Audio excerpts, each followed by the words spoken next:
Okay, so I got the drum taken off here, and the inside and the rear doesn't look too bad. This is actually shiny paint under there. You can see that. There's actually no rust on the back side of it. This, on the other hand, we will need a new drum for. But I think a set of pads on the inside, new e-brake cable. This one's a little rough for wear.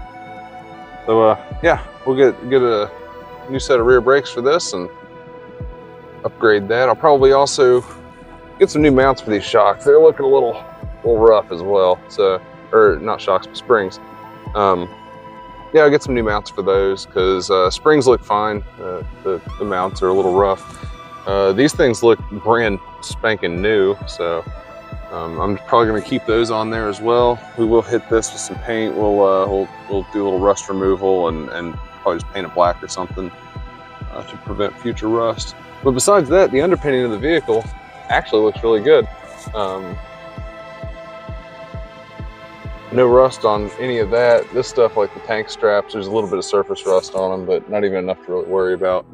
Everything else under there, though, is very good, very clean looking. So, excited about that.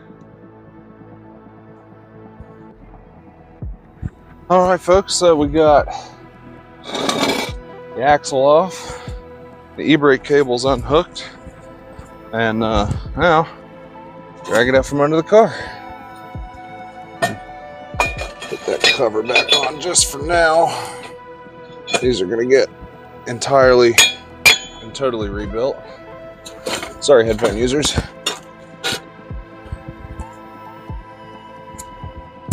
All right.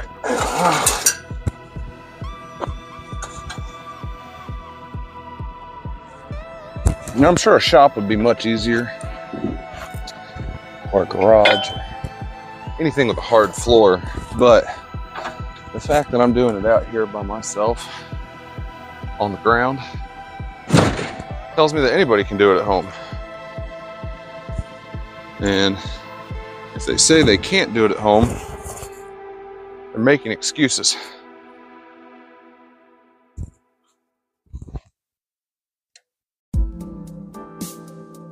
Now, I myself have been guilty of making excuses in the past as well. I think we all have, but the thing is, if you really want to do something, you're just gonna do it.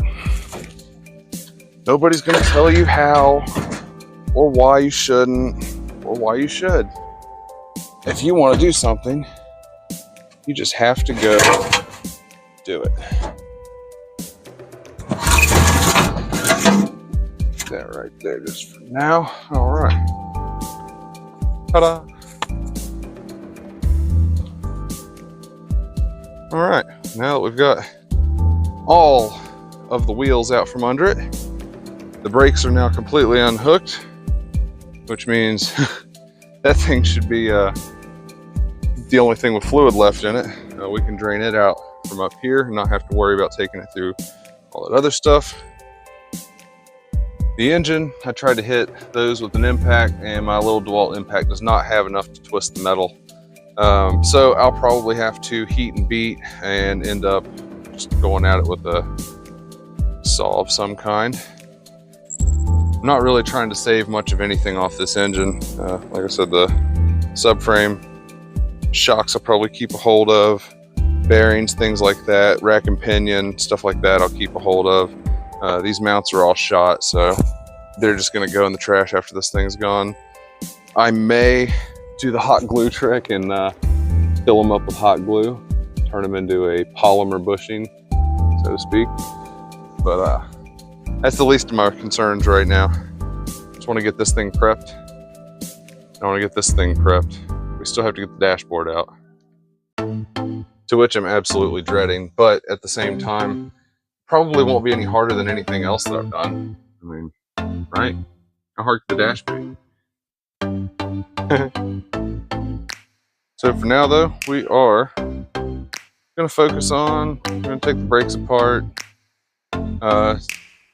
take these hoses off, get the shocks off, take the brake cables off, the e-brake cables. Everything's gonna come off here.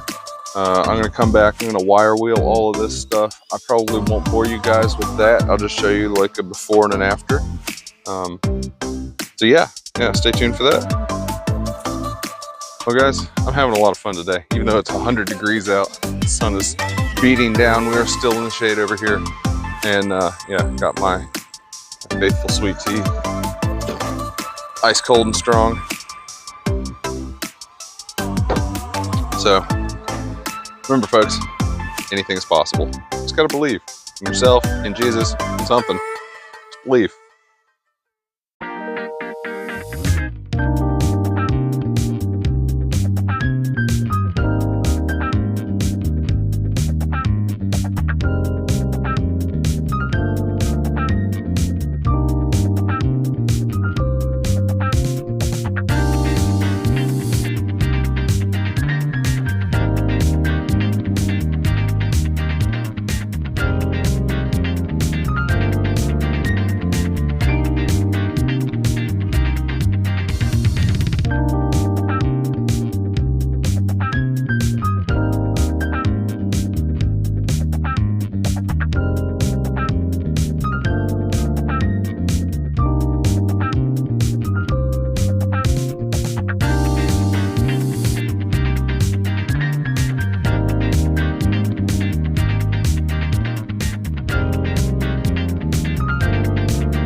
All right, we got that stripped down and off the car there. Still got one hose on it, but I'll get that later, not worried about it.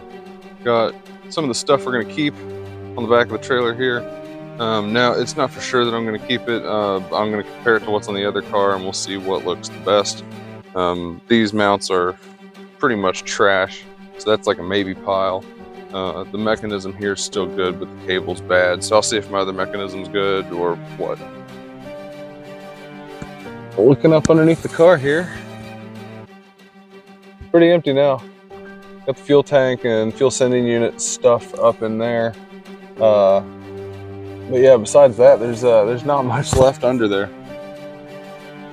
And the only thing still inside of the car is just tools and a dashboard, and that will come out. All right, so now we're gonna move on to the dashboard. So underneath here, as we've already went over in previous videos, there's a number of screws that hold everything in on both sides from the bottom. Now, this morning, I went up and took one out there. There's a pop tab that you just kind of pull it out using your little tool there, there, and there. See, I'm sorry, there, there, and there. Up here, come on the outside of the car, we have a 10mm bolt in there. All right, so you got to pop the little cover off get that 10mm off. Once you can do that, then this whole thing is floppy. You got to repeat on that side. You got to take everything off the bottom. You got to take the one in the corner over there off. Then, yeah, there's another little tab you got to pop up here with probably another 10mm, and that whole cap should be able to come off there.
Out.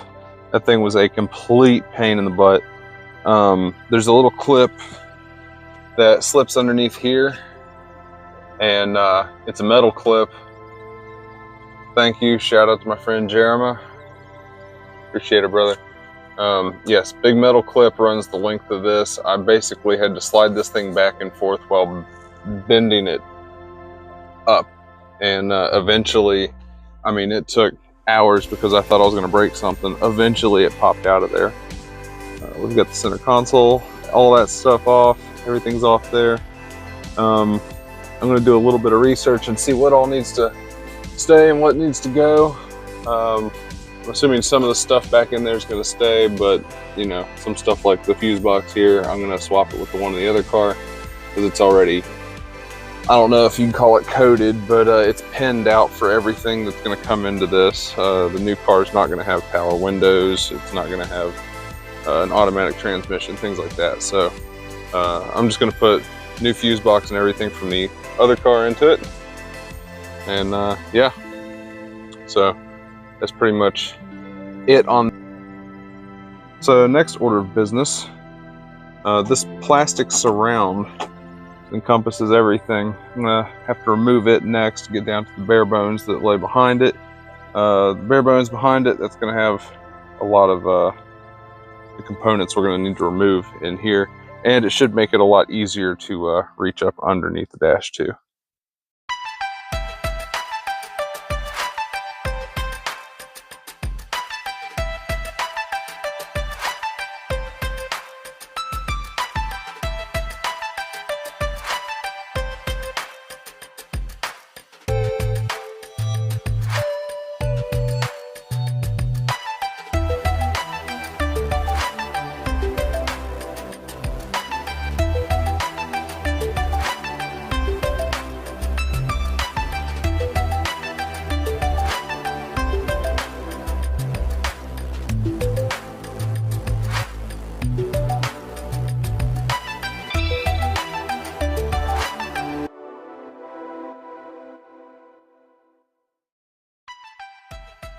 Yeah, so as some of you may or may not know, the internet has almost no videos pulling the dashboard out on this thing. So I hope you guys appreciate this. It's actually not that hard. This thing up here you want to take care with. You don't want to rip it. You don't want to break these little plastic clips back in here like I just did. In fact, you don't even need to pull it out. You just have to kind of separate the edges. It's kind of glued or fused a little bit to it. Over the years, I guess, possibly. It doesn't seem like they used adhesive, but also this was a heavy smoker car before I got it. So everything in here had a cake of dust on it. Most of the wires are contained to the dash portion, like underneath it. There are a few little clips like this that you'll have to take off of the dash itself. A few little plugs that pop through like that you might have to take off as well. But just take your time, be careful with it. It also helps if you pull the steering wheel out, but it's not entirely needed. You can get it out without pulling the steering wheel. The steering wheel is going to come out though. It's coming. All right, so I don't know what I'm doing, but there's these two little holes on the back side of the steering wheel. There's one there, and let's do it here. Down there. One right there. Those two holes contain little star head screws, Torx bit screws, I guess you could call it. After that, I can get it to focus.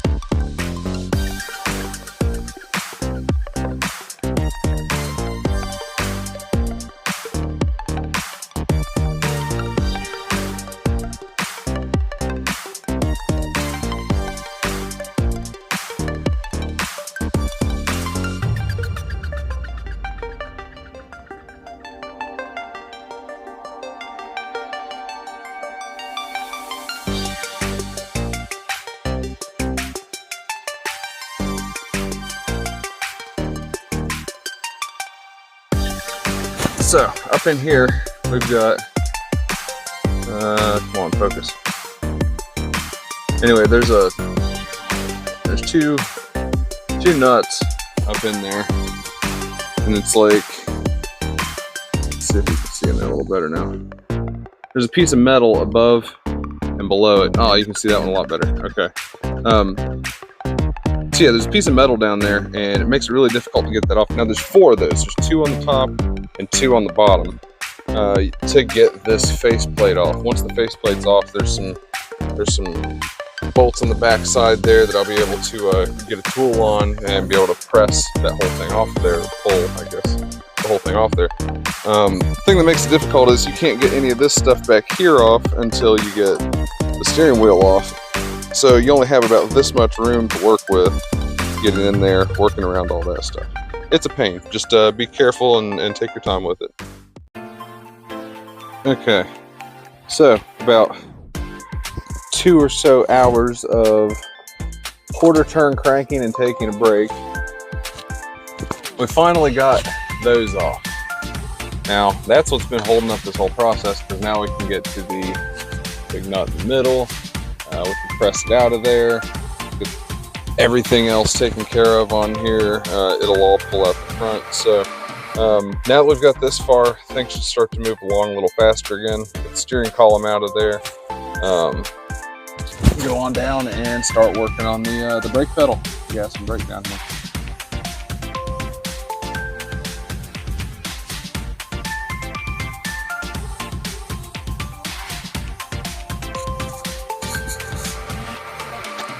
Alright guys, so went inside and dug this out. Haven't used this in a number of years, but yeah, it's got a few pieces of hardware in here, long and short. But anyway, for those of you who don't know, you stick two of them through here to go through the steering wheel. The one through here goes the other way, and well, I'll show you. All right, so I've got it situated behind the plates there. Wasn't really anything to screw onto with this one, but with a few simple turns, and I used an impact already to do this. A few turns, there it goes, it pops right off there. Yeah, yep, just like that. The steering wheel comes off. Now you're ready for a quick release system. And like that, lassies and laddies, we've got it. All right, steering wheel's off, dash is off. Pretty successful day for today, if you ask me. This thing is junked up, but yeah, again, I'm gonna clean it up. We'll get her nice and clean, as we always do. But yeah, this step is almost over. Then we can move down to where the clutch box and all that stuff's gonna go. but that's fixing to be a video all in itself, so we'll save that for another time. That's probably going to be quite the process. But yeah, we've got some progress coming along here. I mean, looking pretty empty. I don't know, at this point it's like, do I build it back to how it was plus better, or do I just go full race car with it? I mean, but for reals though, I think I'm gonna call it a night. It's looking pretty good today, and yeah, we're gonna keep working on this a little bit more and get it all the way fully stripped down. Once it is, like I said, you know, then the real mad science begins. We'll pull the other one back here, do this to it. I'll probably do a breakdown version, but I'm not gonna bore you with the exact same things. But being a manual, I'll show you the different parts of that car that it may look different to take off than what we had on this one. So anyway, making videos, right? But yeah, now guys, remember, smash the subscribe button. Give me that thumbs up. If you've got any suggestions on what I should do or content to make in the future, drop it in a comment below. I really appreciate that. It lets me know what you want. But until next time, folks, I'll see you later. Peace.